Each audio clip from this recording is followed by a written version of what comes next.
Video لو بھائی چلو شروع کریں بسم اللہ الرحمن الرحیم.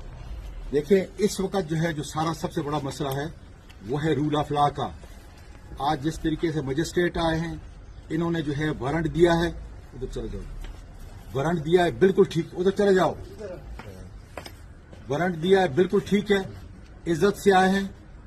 اور میں جس طریقے سے اپنی تقریر ختم کی ہے میں سیدھا گھر پہ آیا ہوں, بھاگنے والا نہیں, کے پی کے نہیں جا رہا جی. اس لیے رول آف لا کے خلاف, رول آف لا کے حق میں اس ظلم کے خلاف جو ہے ہم نکلے ہیں. اور یہ ڈائریکٹ جو یہ آرڈر لیتے ہیں یہ ڈائریکٹ باجوہ سے لیتے ہیں. وہ اس کے اندر انوالو ہے جس نے پہلے مجھے بے لباس کیا. میرے خاندان کے ساتھ انہوں نے جو کیا ہے, اللہ کے فضل سے میں سپریم کورٹ کو بھی کہتا ہوں, وکلا کو بھی کہتا ہوں کہ نکلیں, اپنے سینیٹر کو بھی کہتا ہوں, پوری دنیا کے عوام کو کہتا ہوں کہ اگر رول آف لا تم نے کرنا ہے تو رول آف لا یہ ہے.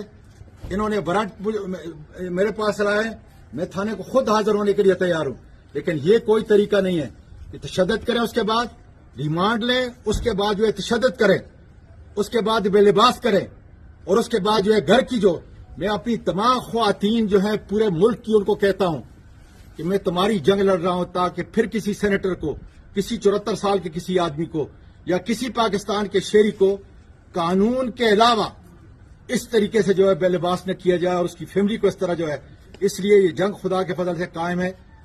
کوئی بھی میں نے جرم کیا اس کا طریقہ یہ ہے کہ مجسٹریٹ کے سامنے پیش کریں, اپنی انویسٹیگیشن کریں, اور اس کے بعد جو سزا ہے بالکل میں اس کے لیے جو ہے تیار ہوں. لیکن یہ کوئی طریقہ نہیں ہے کہ ان بدماشوں کو, سیکٹر کمانڈر کو جو ہے یہ لے کے آئیں, ان کے حکم پہ چلیں. قطعاً خدا کے فضل سے ایسا نہیں ہوگا انشاءاللہ.